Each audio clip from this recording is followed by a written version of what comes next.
নমস্কার, সবাই কেমন আছো? আজকে আমি যে রান্নাটা করবো সেটা হলো যে শাপলা। তো এর আগে দেখিয়েছি তোমাদেরকে, ভাজা করেছি, শাপলা দিয়ে মাছ করেছি, অনেক রকম রেসিপি দেখিয়েছি। আজকে যেটা করবো শাপলা নর্মাল প্লেন শাপলা বড়া, মানে শাপলা বেসনে ডুবিয়ে ডুবিয়ে সেটা বড়া হবে। আর সবাই খুব ভালো থেকো, আর আমার সুইটির চ্যানেলের এই গ্রাম বাংলার সহজ সহজ রান্নাগুলো দেখতে থেকো। ভালো লাগলে অবশ্যই করে খেও আর একটা করে লাইক করে দিও। চলো তাহলে দেখি শাপলার বড়া। শাপলার বড়া করার জন্য দেখো, আমি এই যে শাপলাগুলোকে এভাবে কেটে নিয়েছি। কচু যেমন করে কাটে সেভাবে আঁশ ছাড়িয়ে পিস পিস করে আমি কেটে নিয়েছি। আর এদিকে ফ্রাইং প্যান বসিয়ে দিয়েছি গরম করতে। আর এটার মধ্যে আমি ভালো করে বেসন দিয়ে, চালের গুঁড়ি দিয়ে, ময়দা দিয়ে ভালো করে মিশিয়ে, লবণ হলুদ দিয়ে এটাকে ভালো করে ম্যারিনেট করে নিচ্ছি। মিশিয়ে ভালো করে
তুলে নেবো।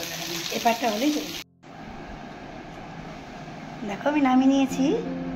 আর এই যে রেডি হয়ে গেছে আমার শাপলার বড়া। তোমরা ওইভাবে করে খাবে, খুব ভালো লাগবে। যে কোনো কিছু দিয়ে খেতে পারো। আজকে আমি যেমন খিচুড়ি দিয়ে এটা খাবো, খিচুড়ি করেছি সেটার সাথে খাবো। তাহলে সকলে খুব ভালো থেকো। আজ এ পর্যন্তই রাখি, টাটা।